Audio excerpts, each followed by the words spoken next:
Jadi dulu zaman dahulu itu para penjudi itu termotivasi untuk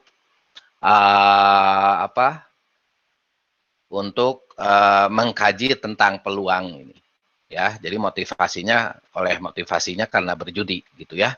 Nah, jadi di sini awalnya itu adalah dari sebuah dadu yang dadunya itu disebut juga ya bukan dadu yang seperti biasa ya, itu dari kaki hewan ya, disebut dengan talus ya, atau lebih mengenalnya itu para penjudi itu dadunya itu bukan dadu, bukan dice ya, tapi bukan dadu, tapi astragalus.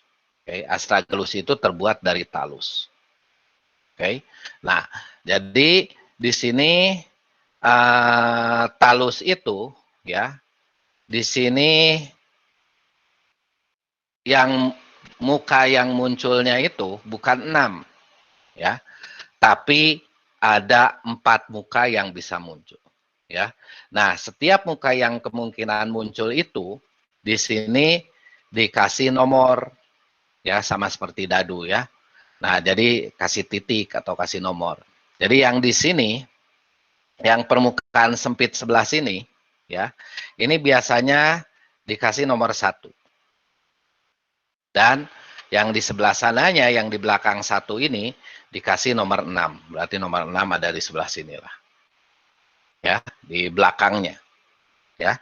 Nah, terus untuk permukaan yang lebih luas, dikasih nomor 3 dan 4. Misalkan yang ini nomor 3, yang di bawahnya ini adalah nomor 4. Gitu. Ya. Nah, sekarang kalau misalkan dilempar jadi seperti ini, ya berarti 3 yang munculnya. Ya. Mungkin aja kan yang munculnya juga 1, ini yang di atas berarti bawahnya 6. Ya. Terus yang munculnya 6 berarti di bawahnya 1 ya. Nah, ketika permukaan sebelah sini nih, ya contohnya permukaan sebelah sini ada di bawah ketika dilempar, ya, dia akan mengguling. Ya, jadi dia akan mengguling kalau ke sini berarti menggulingnya ke sebelah sini. Nah, berarti yang keluar itu adalah angka 4. Ya. Tapi ketika permukaan yang sebelah sini nanti yang pertama permukaan sebelah sini yang menyentuh dasar gitu ya, dasar permukaan ini, maka dia akan mengguling ke sebelah sini ya, maka yang keluar itu 3. Oke. Nah, jadi dari sifat talus ini ya, permukaan didapatkan nilai 3 dan 4 itu peluangnya lebih besar daripada untuk mendapatkan 1 dan 6. Oke, jelas ya. Oke. Karena ketika dasarnya ini dia akan jadi 4. Ketika dasarnya yang ini dia akan menjadi 3 nanti. Ya. Jadi peluang nilai 3 didapatkan 3 dan 4 ini lebih besar daripada peluang didapatkan 1 dan 6. Oke. Nah, di sini berapa sih peluang 1 dan 6? Peluang 1 dan 6 itu masing-masing adalah 0,1 atau 10%.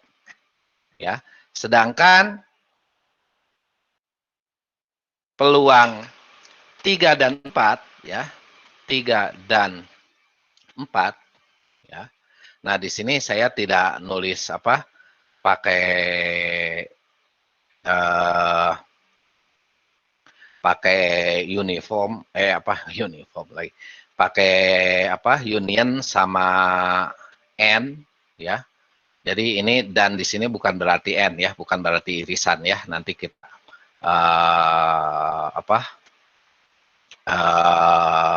ada istilah untuk dan 4.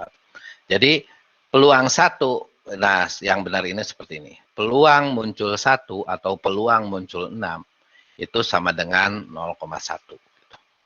Ya, jadi ini penulisan ini nanti kalian nggak seperti ini. Lalu peluang muncul X-nya itu adalah 3, ya, itu akan sama dengan peluang muncul X-nya itu adalah 4. Ya. itu adalah 0,4. Seperti itu. Ya. Nah, sementara dari semua ini, ya, jadi di sini, kenapa di sini peluang muncul 3 dan 4 itu besar? Ya seperti tadi. Ya. Karena dia mempunyai ruang yang lebih luas daripada 1 dan 6. Oke. Nah, jadi di sini masing-masing untuk 1 dan 6 itu adalah 10% peluangnya, ya, peluang munculnya. Dan untuk 3 dan 4 di sini adalah 40%. Ya. Nah, biasanya ya, di sini para penjudi itu menggunakan 4 astragali, ya, atau 4 astragalus. Oke. Jadi dia pakai 4 batu ini, batu lagi. 4 tulang ini, ya, untuk perjudiannya, ya. Proses perjudiannya saya nggak tahu. Oke. Nah, jadi ya seperti inilah, ya. Ini adalah tulang dari tulang astragali tadi, ya, atau astragalus tadi, ya. Ada 4, 1, 2, 3, 4 astragalus ini yang dipakai, ya. Jadi astragalus ini, ya, ini yang tadi, ya, bentuknya simetri, mempunyai 4 sisi, diberi nomor 1, 3, 4, dan 6, dan seterusnya. Oke. Nah, di sini, jadi dia itu mainnya kalau misalkan muncul sisinya itu 1, 1, 1, gitu, ya. Jadi itu disebut dog atau DOG, ya. Oke. Ini gimana setting ininya, ya. Jadi ini yang paling yang paling biasanya menang itu kalau misalkan muncul 111, ya, atau muncul 666 karena peluangnya kecil kan, ya. Nah, tapi kalau misalkan yang munculnya itu dari 4 itu ada 1, 3, 4, dan 6, berarti beda-beda gitu, ya. Itu disebut Venus, ya. Nah, tapi peluang 1, 3, 4, dan 6 ini peluangnya lebih besar dari peluang munculnya dog. Jadi kalau misalkan dapat dog itu akan menang dari kalau misalkan dapat Venus, ya itu dibandingkan dengan dog, ya dog yang menang gitu, seperti itu, ya, dulu itu. Nah, jadi kenapa dog yang menang? Karena di sini DOG ini peluangnya lebih kecil, peluang munculnya daripada Venus ini, ya, seperti itu. Nah, jadi dulu itu ya seperti itu, dengan lempar 4 ini, 4 astragalus ini gitu, ya. Oke. Nah, jadi latar belakangnya di situ. Nah, terus dari orang-orang yang berjudi itu, ya, sekitar 100 sekitar tahun 1500, ya. Tahun 1500 zaman apa ini, ya? Tahun 1500 di sini mulai muncul, ya, sebuah notasi tentang probabilitas seperti yang saya tuliskan tadi. Jadi P itu adalah X, di mana P itu adalah peluang, ya, untuk X, di mana X-nya itu sama dengan berapa gitu, ya. Bentar, ya. Bentar.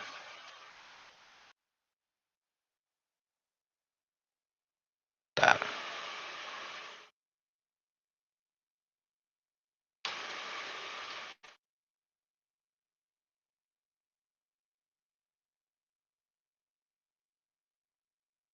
Oke, ya, saya lanjutkan.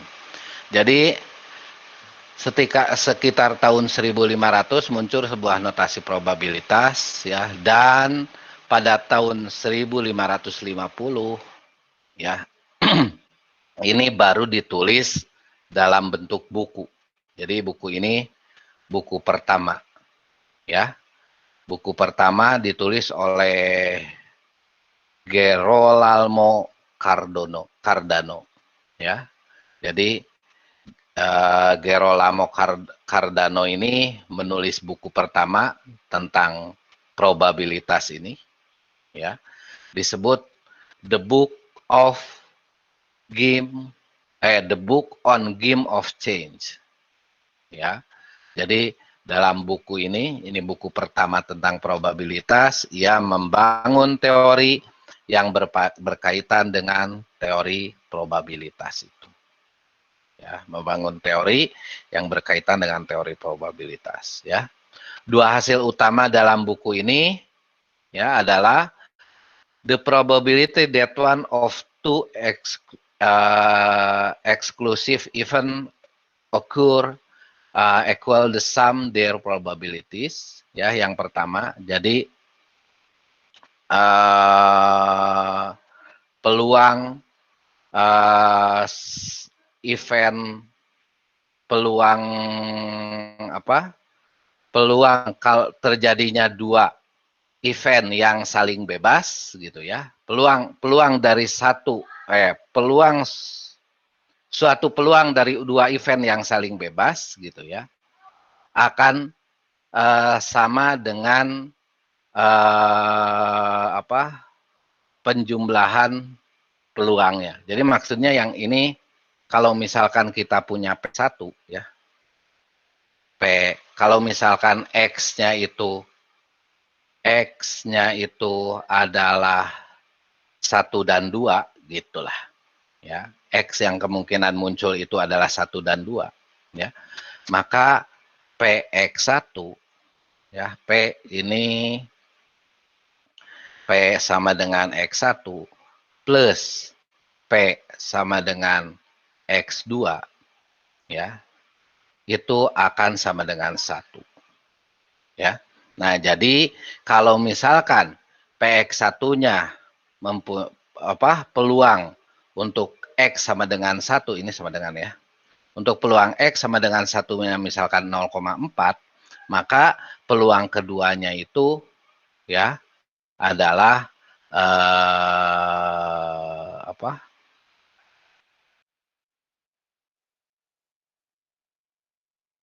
0,6 gitu ya, yang itu ya.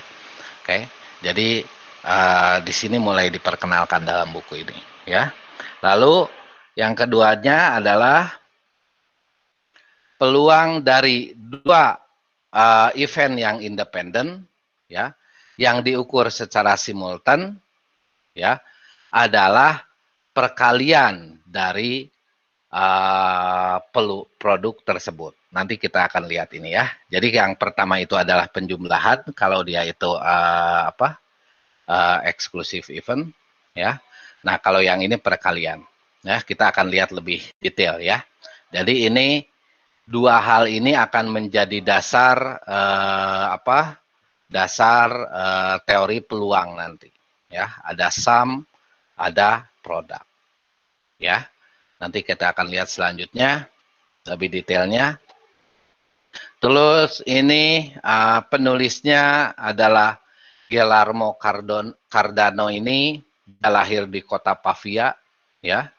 Kota Pavia kalau sekarang apa ya? Masih saya kurang tahu lah ya. Jadi di kota Pavia pada 24 September 1501 di Itali ya. Ya, dia merupakan penjudi ya, tapi sempat juga masuk fakultas kedokteran di Universitas Pavia. Jadi dia itu orang pintar tapi suka judi gitu ya. Dia lebih terkenal ketekunannya di bidang judi daripada di kuliahnya sebagai dokter sebagai dokter itu, sehingga dia gagal untuk menyelesaikan kuliah dokternya gitu ya, karena dia lebih suka judi gitu ya. Nah, terus tapi di sini prestasi luar biasanya dia pernah menjadi rektor ya di University of Padua pada tahun 1525 ya. Jadi dia menjadi rektor pada umur 24 tahun, ya. Sementara dia masih statusnya mahasiswa di University of Pavia, ya. Dan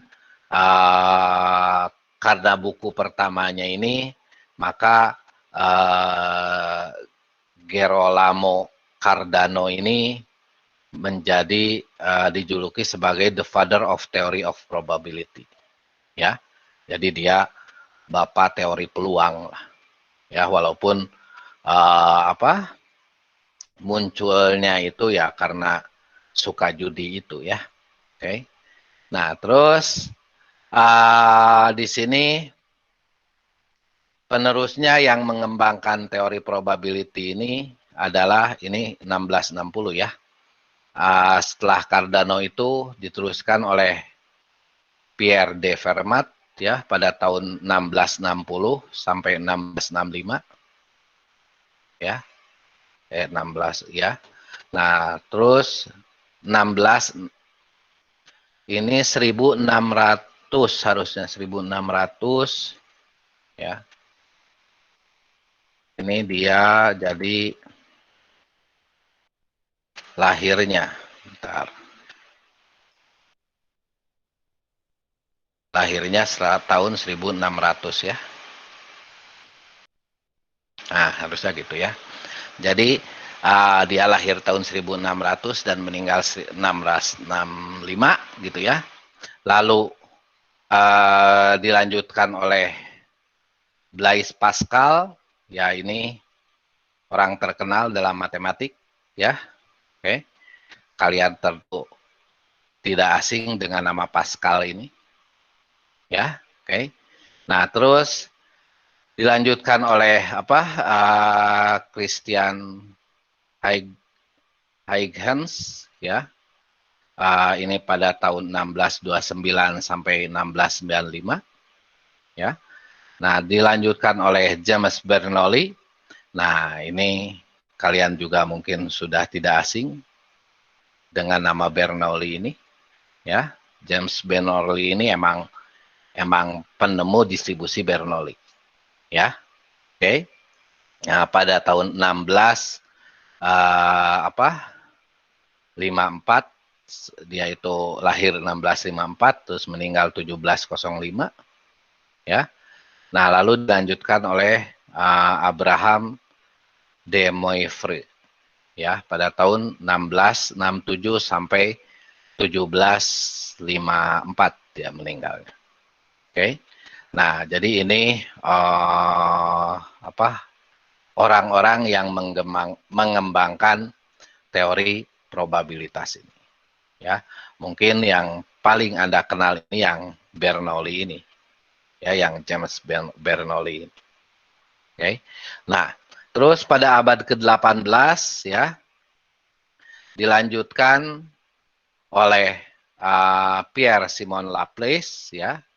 Kalian tentu tahu teori Laplace, ya. Jadi di sini oleh Pierre Simon, ya. Oke. Ini satu orang, ya, Pierre Simon, ya. Nah, dia lahir pada tanggal 1749 sampai 1827 dia meninggal, ya. Dan ini juga orang yang kalian kenal mungkin, ya. Di sini ada Simeon Denis Poisson. Nah, ini penemu teori Poisson, ya. Dia lahir pada tanggal 1777, meninggal 1855. Ya, ini adalah yang mengembangkan teori probabilitas pada abad ke-18. Oke. Nah, selanjutnya di sini pada abad ke-19 para matematisi terkemuka melanjutkan karyanya, ya. Dari ahli matematik semua. Di sini ada P. Chebyshev, tentu kalian tahu, ya. Ada berbagai macam perhitungan Chebyshev, bahkan ada matriks jarak Chebyshev, ya. Nah, terus di sini ada Markov. Nah, ini akan sering akan sering dipakai dalam teori stokastik, ya, stokastik teori, ya. Nah, terus ada Lyapunov, ya. Kalau Lyapunov ini mungkin karya-karyanya kurang banyak terdengar, ya. Yang banyak terdengar ini Chebyshev sama Markov ini. Oke. Nah, di sini ya kalau abad 2020 udah banyak, ya. Oke. Terus akhirnya pada terus pada kuliah PTP ini, ya, dari latar belakang tadi, pada kuliah PTP ini kita akan bahas peluang ini melalui 3 pendekatan, ya. Probabilitas mendekati 3 pendekatan, ya. Ada pendekatan aksiomik, ada pendekatan objektif, ada pendekatan subjektif, ya. Kalau aksiomik itu berdasarkan aksiomanya yang ada, gitu, ya. Oke. Kalau berdasarkan objektif ini ya berdasarkan matematisnya, ya, matematisnya. Nah, perhitungan peluang juga tidak lepas dari pendekatan subjektif ini, ya. Nah, jadi pendekatan ini dicetuskan oleh Andrei N. Kolmogorov, ya. Mungkin Anda sering mendengar tentang Kolmogorov ini, ya. Jadi dia yang menemukan uji Kolmogorov, ya, barang-barang dengan Smirnov biasanya, ya. Oke. Jadi pendekatan aksiomatik ini yang sering kita gunakan, ya. Ada pendekatan objektif, kalau ini lebih matematis, ya, lebih matematis. Nah, ini dicetuskannya oleh Richard van Moyses, oleh Richard van Moyses. Sebagian, ya, kita menggunakan pendekatan objektif, ya. Nah, terus pendekatan subjektif ini jarang kita gunakan nanti, ya.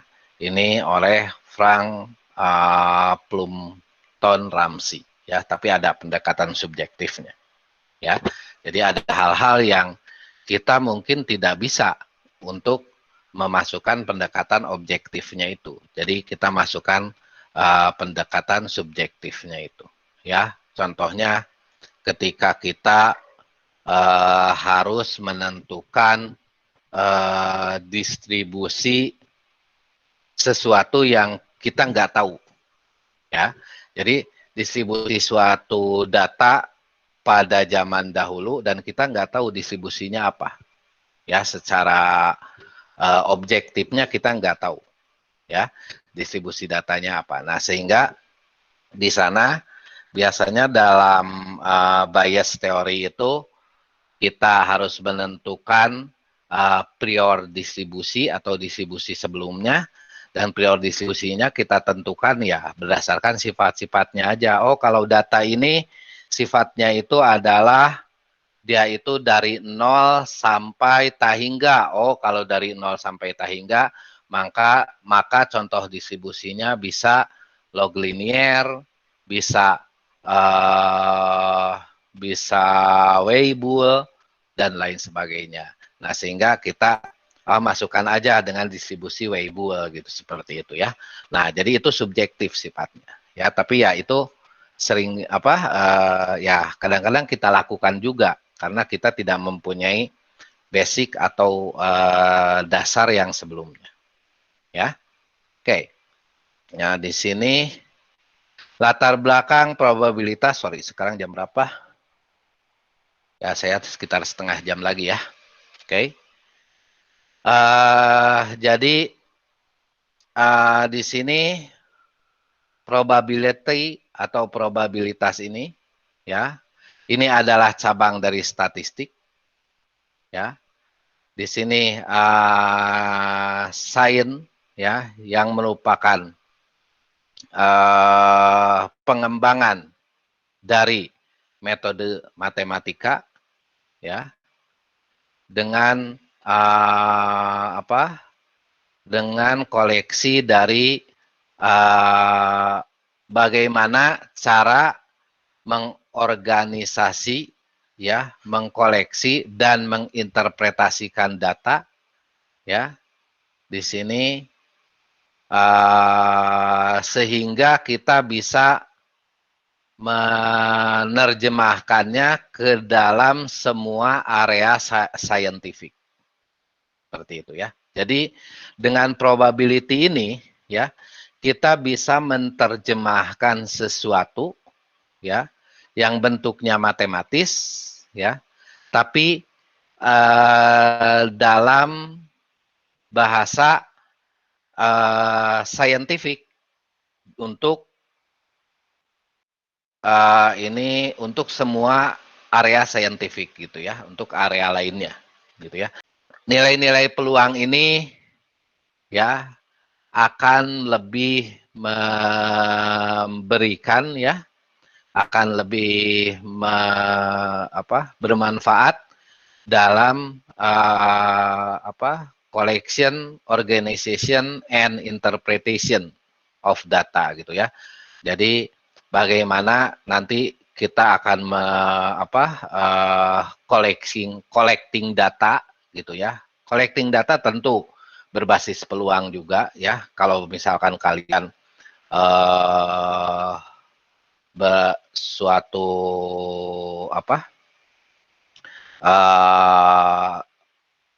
sampel diambil secara acak.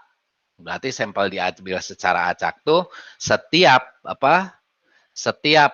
individu mempunyai peluang terpilih yang sama, ya. Jadi dipakai dalam metode collection data, ya. Organization tentu, ya, itu nanti Anda akan mendapatkan kuliah ADK atau apa, ya. Ya, nanti di sana Anda akan mengidentifikasi bagaimana distribusi data ini, ya. Kalau distribusi datanya seperti ini, ya, di sini juga akan itu, ya, akan pelajari. Nah, itu berarti udah organization masuknya, ya. Yang terakhir ada interpretation, ya. Jadi, ya, peluang itu bisa menginterpretasikan data seperti yang saya sampaikan tadi, contohnya untuk alpha tadi, ya. Di sini. Oke, dan itu ya akan bisa dipahami oleh all scientific area. Jadi area saintifik lainnya, ya. Jadi peluang ini penting gitu, ya. Nah, jadi peluang ini, ya, ada yang bilang is a hard subject gitu, ya. Ada yang bilang juga subjek yang susah, hal yang susah gitu, ya. Ada yang bilang juga subjek yang sangat susah gitu, ya. Nah, tapi ya itu sangat tergantung kepada Andanya sendiri, ya. Tapi kalau menurut saya tidak susah kalau Anda ngerti, ya. Intinya tidak susah kalau Anda ngerti. Kuncinya ada mengulang-ulang suatu cases gitu, ya. Suatu kasus coba Anda ulang-ulang, nanti juga akan ngerti sendiri. Seperti itu, ya. Oke. Nah, terus di sini peluang juga ada yang mengatakan sebagai is the way of thinking, ya. Ini adalah cara berpikir, ya, harus berdasarkan peluang, atau is a complex idea. Jadi di sini ada ide-ide yang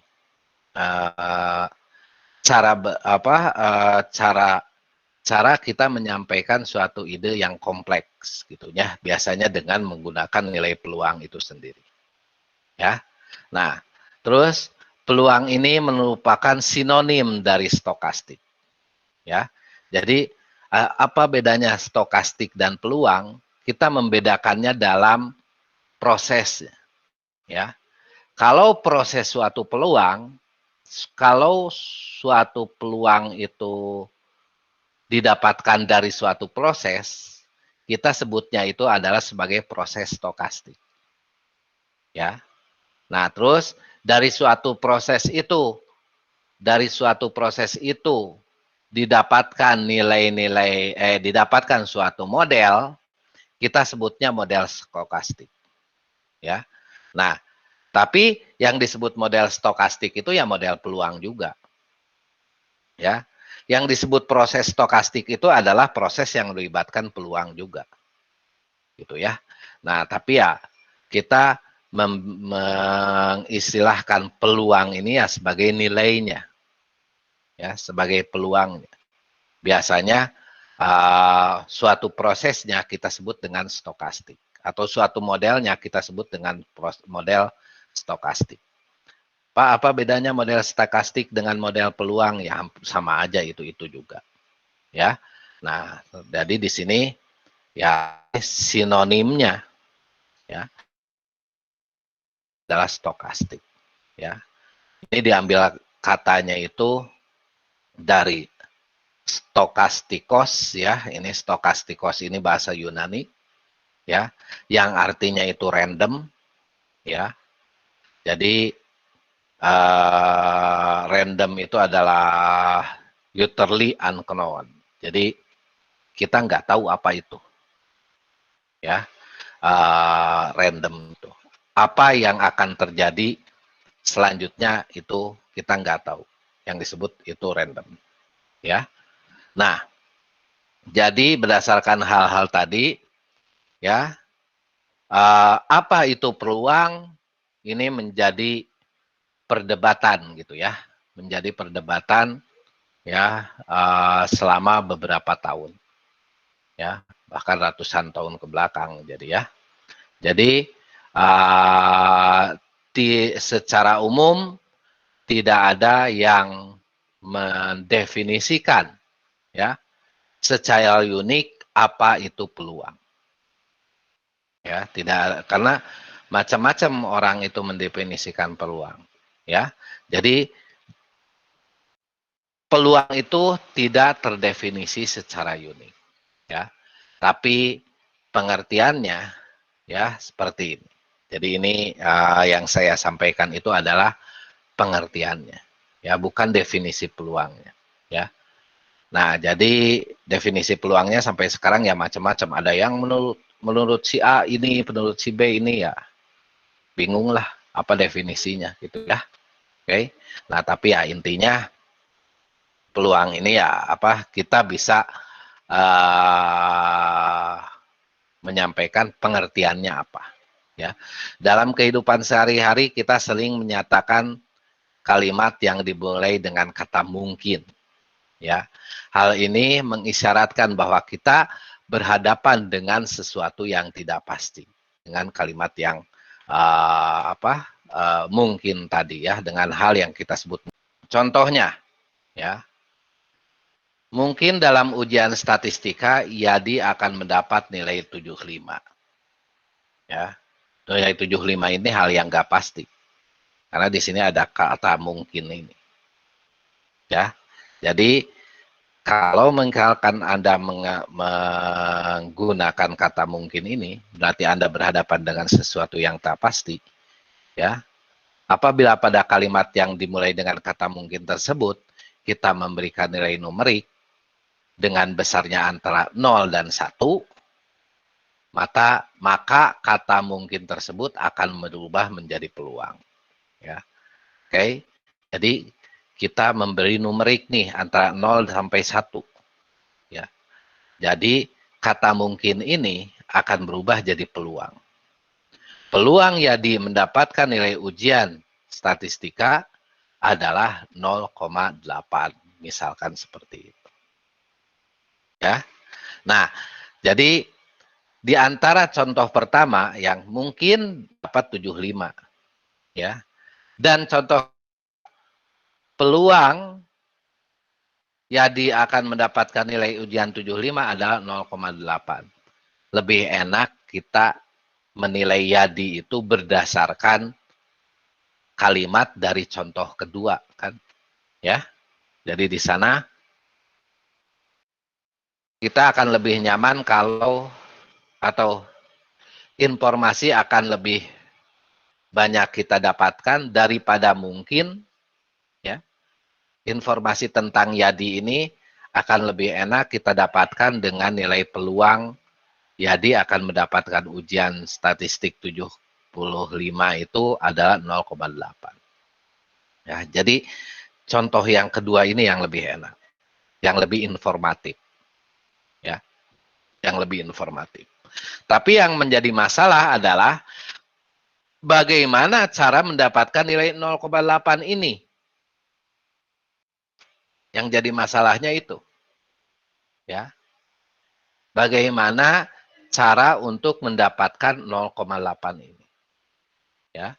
Nah, jadi untuk mendapatkan nilai 0,8 ini, ya, kita memerlukan beberapa definisi yang berkaitan dengan peluang. Ingat, ini bukan definisi peluang, tapi beberapa definisi yang berkaitan dengan peluang.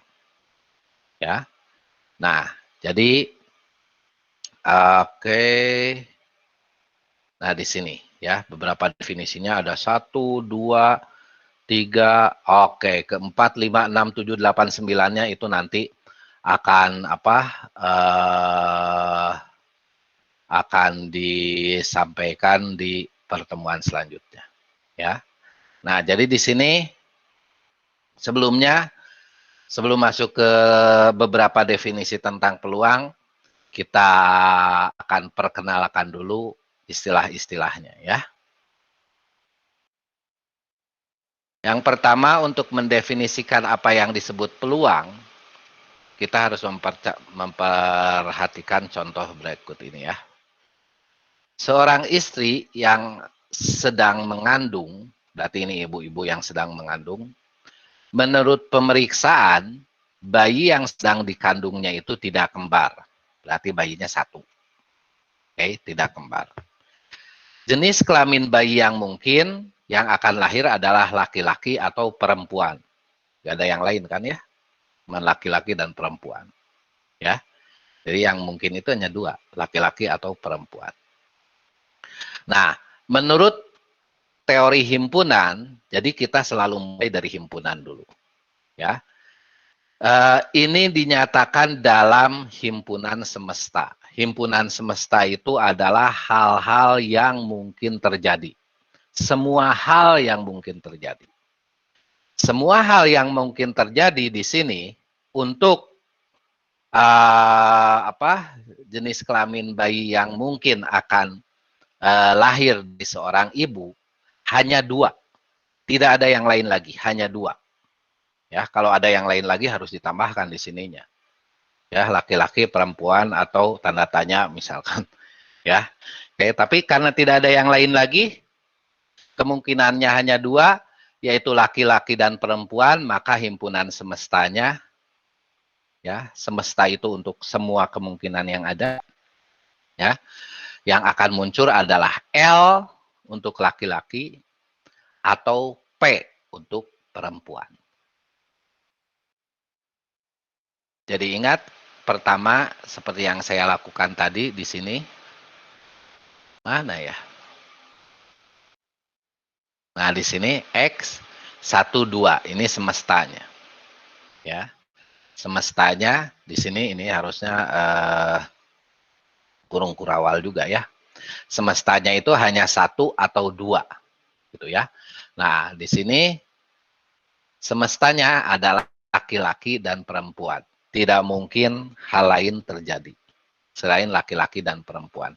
Jadi semesta untuk talus tadi, ya, untuk dadu yang dari tulang tadi, ya, semestanya ada 4. Kalau misalkan semesta untuk koin, ya, kita definisikan dia tidak akan berdiri, Ya, definisikan tidak mungkin berdiri. Jadi semestanya itu adalah gambar dan angka, misalkan. Ya, G ini. Gambar dan angka. Ya. Lalu semesta untuk dadu yang dadu saat ini yang ada 6 muka adalah 1, 2, 3, 4, 5, 6. Ya, itu semestanya. Gak mungkin ada angka yang lain selain 6 ini. Oke, selain 1, 2, 3, 4, 5, 6. Maka ini definisi semestanya. Nah, untuk koin tidak mungkin akan keluar selain gambar ataupun angka. Ya, maka ini semestanya. Ya, dan ini untuk talus tadi. Ya, ini untuk bayi yang akan lahir. Ya, laki-laki dan perempuan. Oke, dari bayi yang akan lahir laki-laki dan perempuan ini, maka kita mempunyai ruang sampel atau istilahnya sampel space. Ya, sampel space itu apa? Sampel space itu adalah himpunan yang anggota-anggotanya adalah semua hasil yang mungkin dan berkesempatan sama dari suatu eksperimen. Ya, jadi ruang sampel itu biasanya dinotasikan oleh semesta. Ya, di sini S untuk space, sampel space. Ini sama ya dengan semesta, yaitu laki-laki dan perempuan. Ini ruang sampelnya atau sampel space. Ya, nah sebenarnya ini adalah sampel space ini adalah subset atau bagian dari ruang sampel. Ya, kalau pada kasus laki-laki dan perempuan seperti ini. Oke. Nah, kalau misalkan pada kasus koin, mungkin selain gambar dan angka, mungkin aja ada yang berdiri. Ya. Entah apa itu miracle atau apa keajaibannya, ternyata setelah dilempar itu dia itu berdiri, si koinnya itu. Ya. Nah, berdiri ini biasanya peluangnya kecil sekali gitu ya. Tapi mungkin terjadi di berdiri itu. Ya, si koin berdiri itu.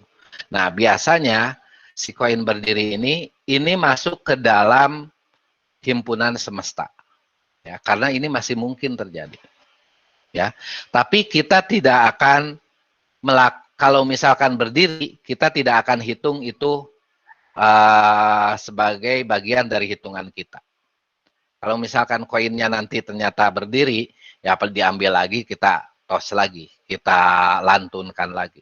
Ya, maka di sini kalau misalkan sampel space-nya adalah gambar dan angka. Nah, gitu. Ya, jadi kalau misalkan lantunan koin ini kalian bisa apa? Bisa bedakan ya. Kalau dari jenis kelamin di sini susah ya, kayaknya sama deh. Ya, tapi kalau dari lantunan koin ini kalian bisa bedakan. Oh, ternyata himpunan semesta ini beda dengan sampel space. Ya. Jadi himpunan sampel space adalah hal-hal yang mungkin yang akan kita masukkan dalam perhitungannya. Ya. Kalau himpunan semesta itu semua yang akan terjadi. Ya. Nah, jadi kalau misalkan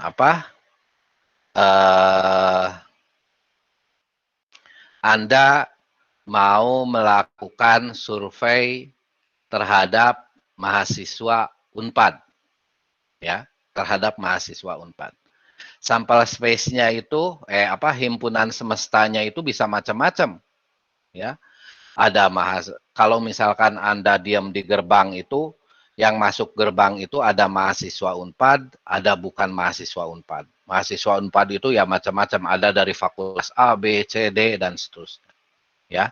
Nah, jadi sampel space-nya itu sampel space-nya itu adalah fakultas A, fakultas B, misalkan, dan seterusnya sampai dengan fakultas apa ya?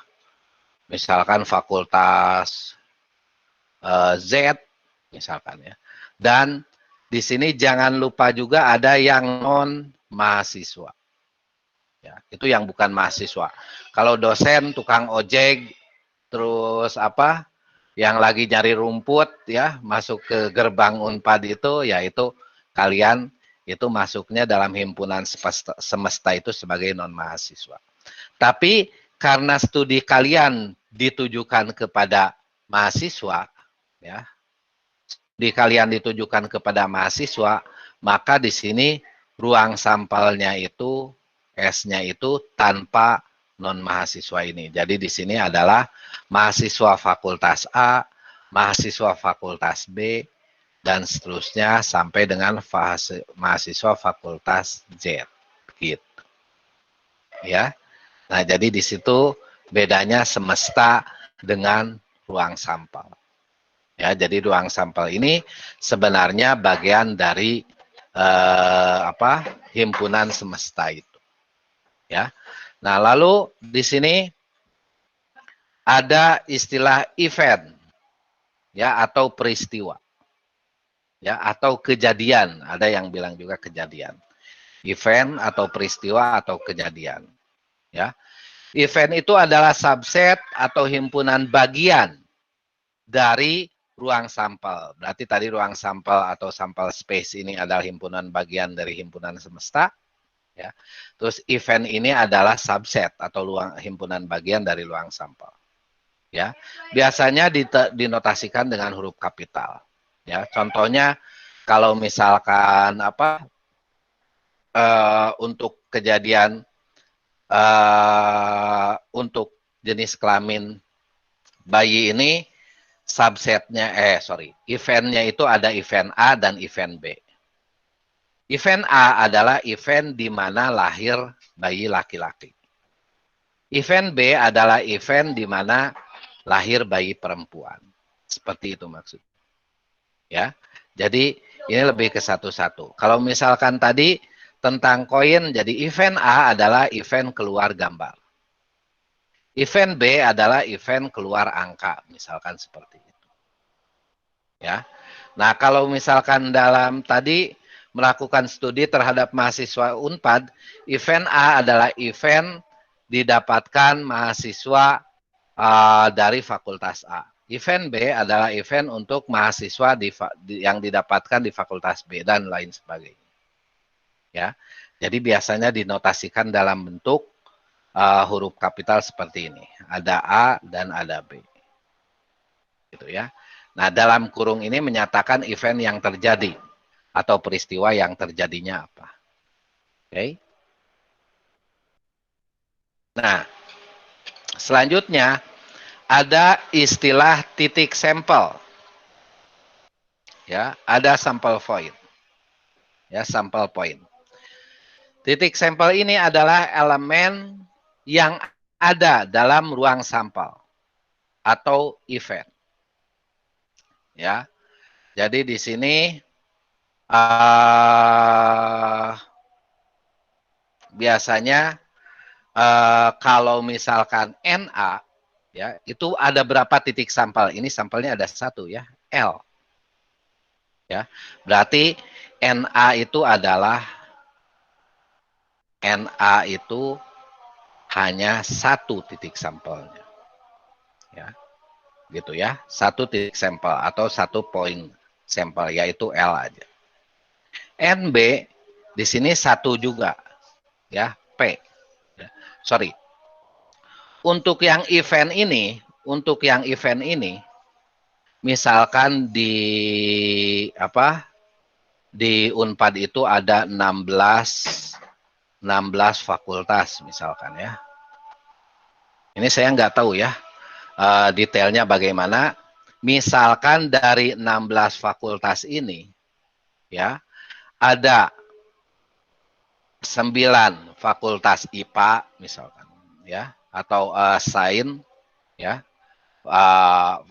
IPA itu yang kedokteran juga masuknya ke IPA gitu ya. Terus ada misalkan 7 itu bidangnya itu adalah sosial ya atau IPS. Misalkan seperti itu ya. Jadi kedokteran, peternakan, kedokteran, peternakan, pertanian masuknya ke IPA. Ya. Oke. Kalau misalkan IPS itu kayak ekonomi, hukum, FISIP dan lain sebagainya. Misalkan ada 7. Ya. Nah, misalkan kita mendefinisikan suatu event ini adalah A adalah event untuk fakultas IPA. Ya. Event untuk fakultas IPA berarti ada FA, FB, ya. Ntar, karena 9 di sini saya F1 aja lah. F1, F2, ya, dan seterusnya sampai dengan F9. Ya. Dan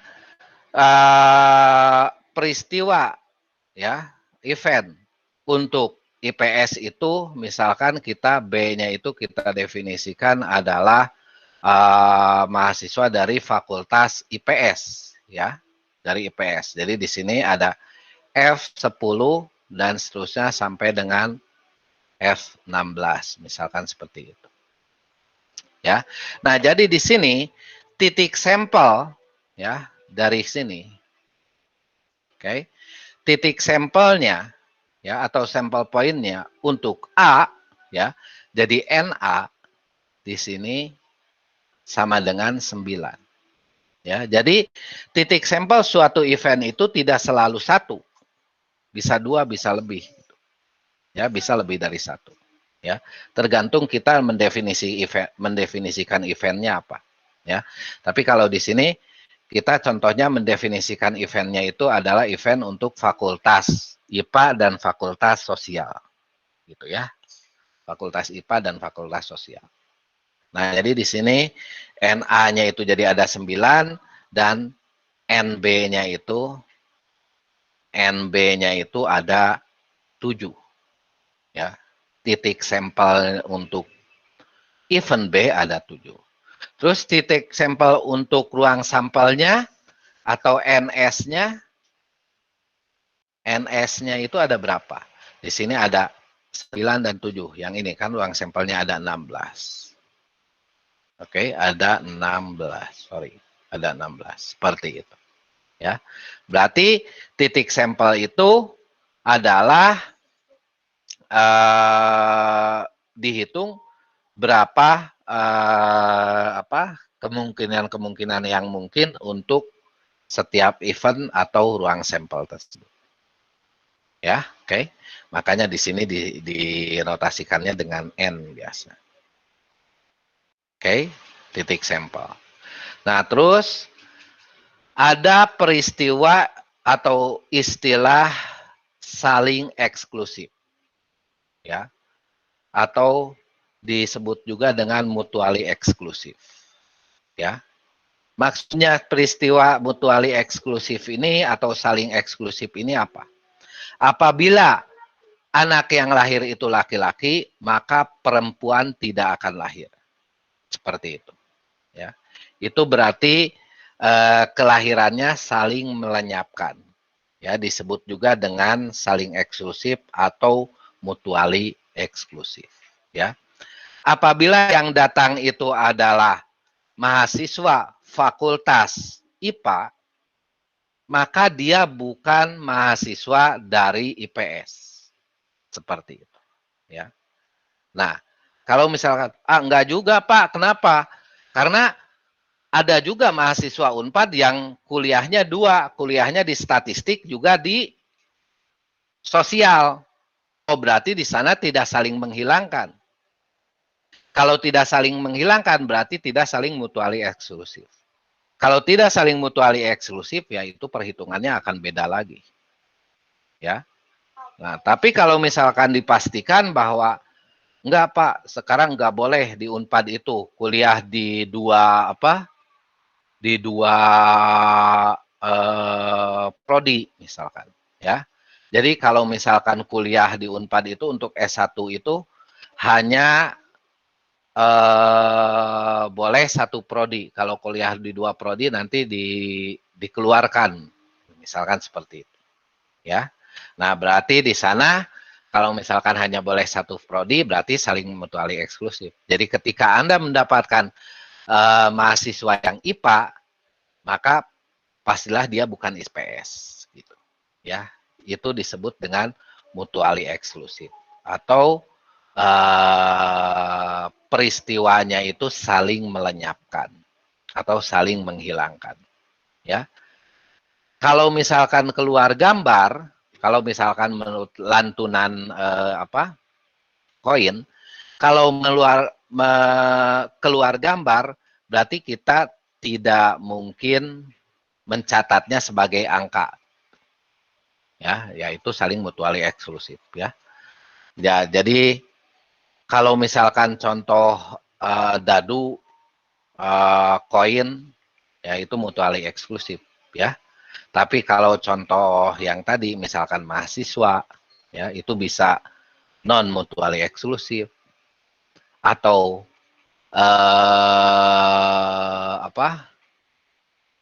ya kalau misalkan sampelnya itu kita mau mengkaji tentang makanan pokok dari seseorang. Ya. Nah, makanan pokok itu bisa saling mutually eksklusif, bisa enggak. Ya.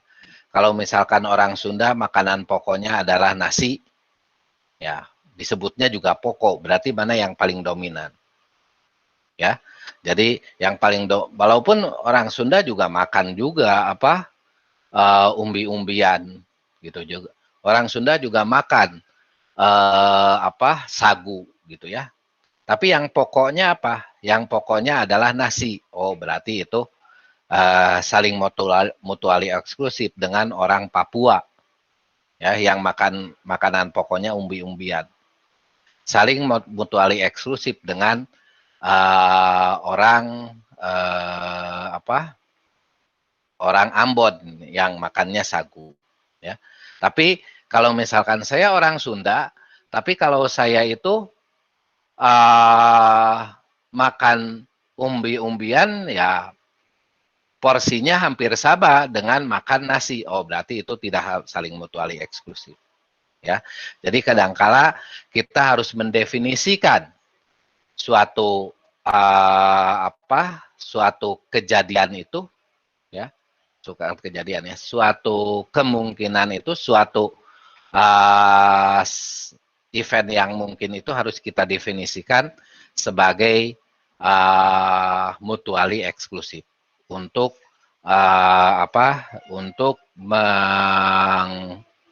untuk mendapatkan hasil perhitungan yang lebih baik, gitu ya. Oke.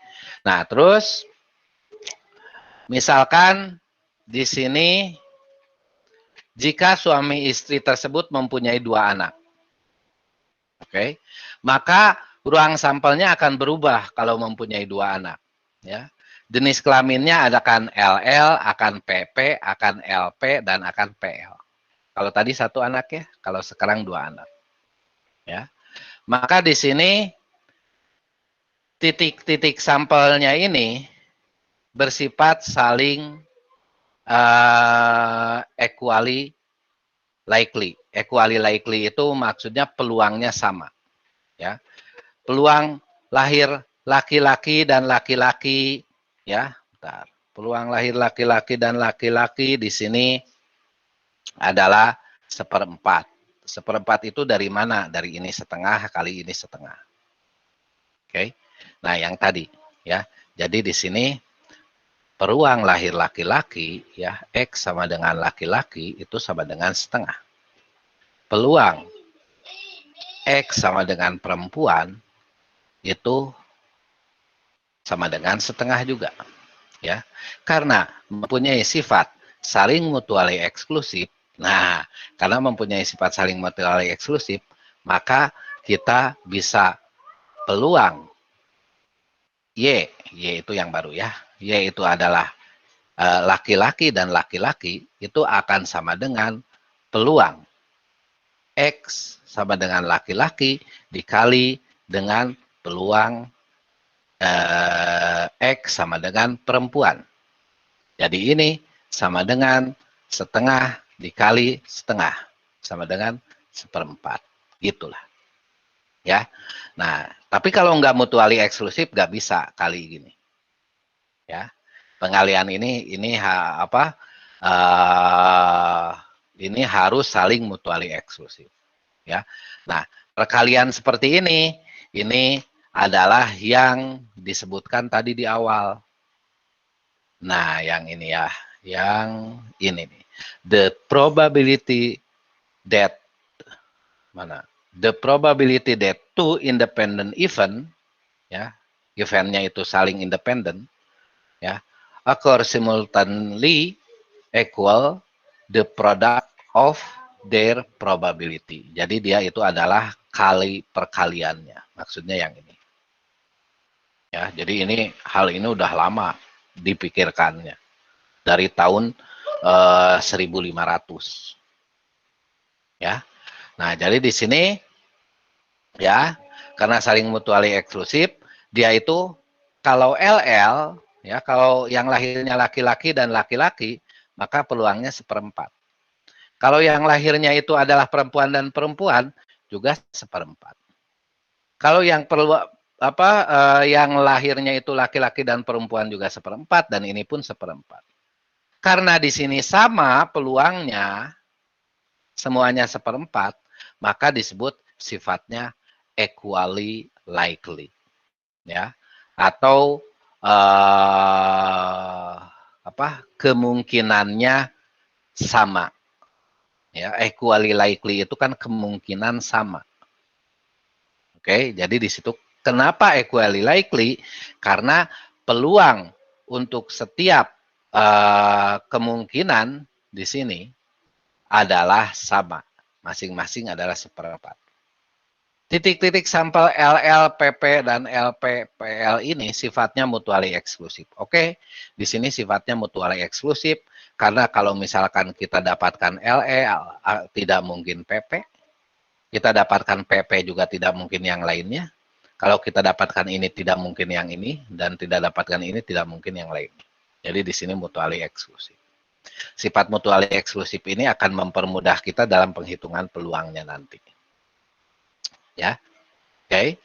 Nah, terus peristiwa lahirnya anak pertama dan kedua karena tidak kembar disebut peristiwa saling bebas.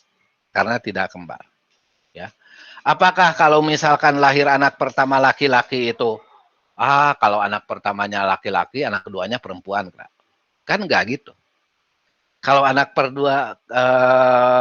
pertamanya perempuan, nanti anak keduanya perempuan lagi deh. Enggak gitu juga, kan? Nah, karena di sana lahirnya anak kedua itu tidak bergantung pada lahirnya anak pertama.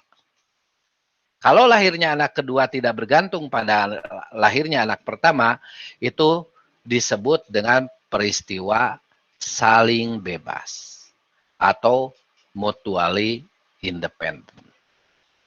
Jadi beda. Ada mutually independent, yaitu tidak bergantung, ya. Yang satu tidak bergantung kepada yang lainnya. Ada mutually eksklusif, yaitu yang satu akan menghilangkan kejadian yang lainnya. Ya, jadi mutually eksklusif dengan mutually independent itu berbeda. Ya, oke. Nah, sekarang berdasarkan istilah-istilah tersebut disusun definisi peluang yang nantinya akan dipakai untuk sebagai kriteria untuk mencantumkan bilangan pada kalimat yang dimulai dengan kata mungkin tadi. Ya, jadi kita punya istilah-istilah yang tadi, ya. Sekarang definisi klasik. Bentar, masih ada 5 menit, ya.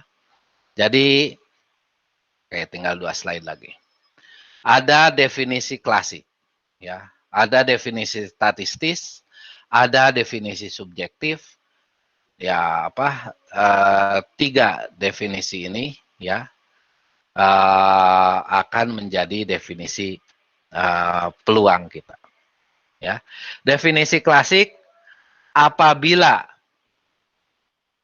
dalam sebuah ruang sampel S, ya, ingat tadi kita udah sampaikan ruang sampel, panduannya ruang sampel ya, bukan semesta, ya, bukan ruang semesta, tapi ruang sampel, ya. Karena yang di semesta itu ada yang tidak kita ikut sertakan dalam perhitungan, ya. Yang kita ikut sertakan dalam perhitungan adalah ruang sampel, ya. Apabila dalam sebuah ruang sampel berisi n titik sampel, ya. Contoh tadi untuk contoh apa? Fakultas tadi ya.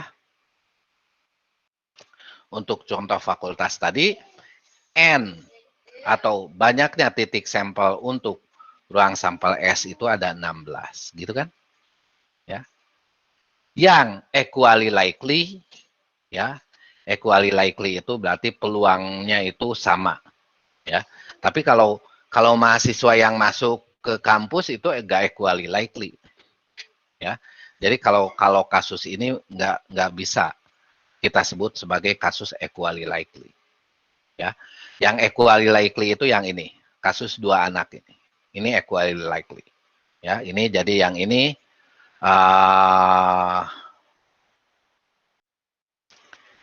ini adalah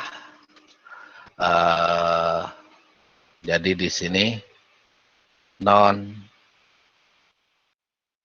equal.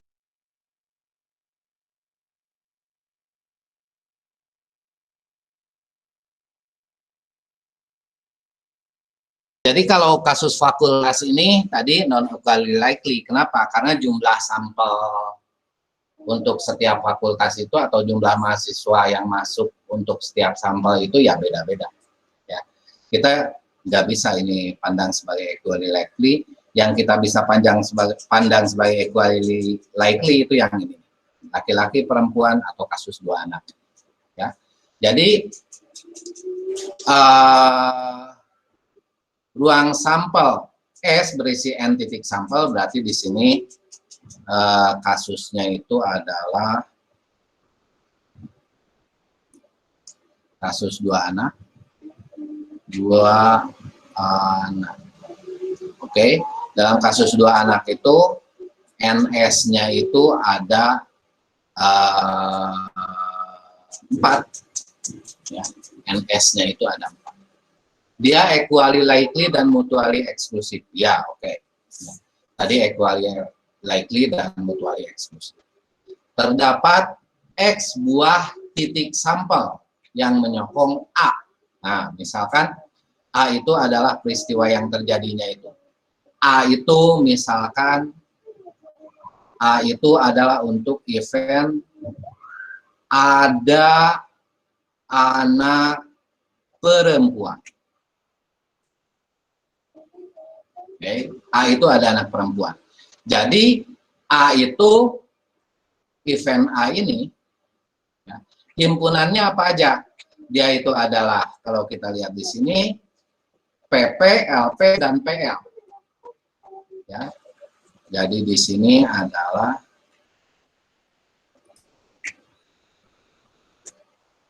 PP, LP dan PL. Ya, sorry. Oke, ya. Ada anak perempuan, jadi dia PP, LP, dan P. Ya. Nah, maka peluang terjadinya peristiwa A didefinisikan dengan X. X itu adalah titik sampel untuk yang di A, jadi di sini adalah N. A itu sama dengan berapa? 1, 2, 3 ya. Di sini 3. Ini sama dengan X, ya, dan ininya sama dengan N. Jadi peluang, berapa peluang ada 3 anak perempuan? Peluang, berapa peluang dari 2 anak yang lahir ada anak perempuannya, baik itu mau 1 ataupun mau 2, mau dua-duanya maksudnya, ya. Jadi di sini X-nya berapa? 3, N-nya berapa? 4. berarti peluangnya adalah 3/4 seperti itu. Ya, nah ini definisi klasik. Ya. Terus ada definisi statistis. Nah, ini yang akan sering kita pakai. Ya, definisi statistis. Ya. Definisi statistis ini disebut juga dengan definisi empiris, disebut juga dengan definisi matematis, atau disebut juga dengan definisi objektif. Ya. Nah, definisi statistis ini tadi siapa ya itunya? Nah, ini. Definisi statistis ini dikembangkan oleh Richard van Moyses. Oke. Jadi yang aksiomatik tadi yang pertama, ya, yang klasik itu oleh Andrei Nikolaevich Kolmogorov. Oke. Nah, sekarang yang kedua yang objektif atau yang statistis, ya. Oke. Yang objektif atau yang statistis ini, ya, ini adalah apabila n buah rentetan peristiwa, apabila dalam n buah rentetan peristiwa, ini n-nya masih sama, ya, seperti ini. Terdapat x buah peristiwa yang menyokong A, sama x-nya, definisi x-nya dengan yang atas. Maka peluang terjadinya A didefinisikan sebagai ini. Jadi peluang terjadinya, kalau ini langsung 3/4, kalau ini enggak. Ya. Jadi dicari limitnya, ya, antara n juta hingga untuk x dan untuk x per n. Ya. Kalau misalkan Pak, kan x-nya udah ada 3 dan n-nya udah ada 4. Limitnya berapa ya? 3/4 ini. Ya. Oke. Nah, tapi kan ini untuk n-nya tak hingga. Ya, jadi nanti x-nya itu biasanya berupa fungsi. Ya. Fungsi apa? Fungsi peluang. Nah, jadi di sini nanti kita akan mencari limit dari ini yang berupa fungsi seperti itu. Ya. Jadi definisi ini adalah definisi yang dipakai untuk menghitung peluang berdasarkan pengamatan. Ya. Nah, jadi ya kalau misalkan udah ada, Pak, ini udah jelas kok. X-nya 3, N-nya 4. Ya udah, kalau udah jelas mah pakai yang definisi klasik. Tapi case-nya itu tidak selalu jelas. Ya. Nanti kedepannya kita lihat, case-nya itu, kasusnya itu tidak selalu jelas seperti ini. Tidak selalu segampang ini. Ya. Tidak selalu segampang ini.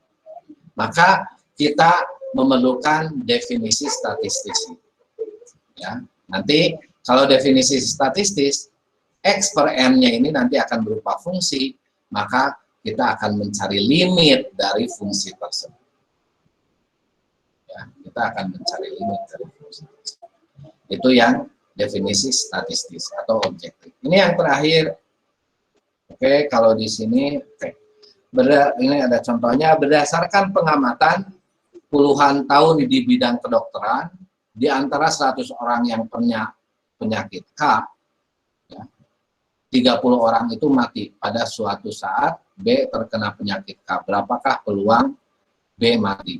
Oke, jadi ini kalau ini mah udah seperti klasik ya. Oke, seperti klasik, tapi maksudnya di sini dari contoh ini, ya, angka 30 ini didapatkan dari suatu fungsi. Oke, nah di sini 100 orang ini representasi untuk N menuju tak hingga. Ya, untuk N menuju tak hingga. Jadi sebenarnya enggak 100 juga, nanti bisa definisinya itu untuk N menuju tak hingga. Oke, seperti itu. Nah, terus di sini yang terakhir adalah definisi subjektif mengenai peluang. Pada suatu saat, seorang peneliti tidak mempunyai pengalaman untuk dijadikan suatu dasar perhitungan peluang. Seperti yang saya katakan tadi, ya. Jadi dia nggak ada dasarnya nih untuk hitung peluang. Dalam keadaan seperti ini, peluang ditentukan secara subjektif berdasarkan kepercayaan orang tersebut. Ya, jadi misalkan peluang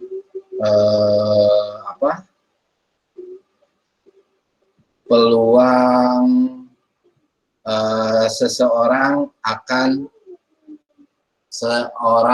akan meninggal ketika terkena COVID, misalkan gitu ya, ketika terkena COVID. Nah, kalau kita punya data berdasarkan data dunia, yaitu peluangnya itu jadi 2, sekian persen, ya. Tapi anggap aja kita tidak mempunyai datanya, tapi berdasarkan pengalaman pandemi dulu-dulu itu sekitar 5%. Nah, itu berarti subjektif, ya, menyampaikan peluang meninggalnya seseorang karena pandemi itu adalah 5%. Itu secara subjektif. Kenapa subjektif? Karena dia itu melihatnya berdasarkan kejadian SARS atau MERS atau flu babi dan lain sebagainya. Ya. Nah, tapi kalau misalkan sekarang udah punya datanya, kita bisa lebih objektif lagi.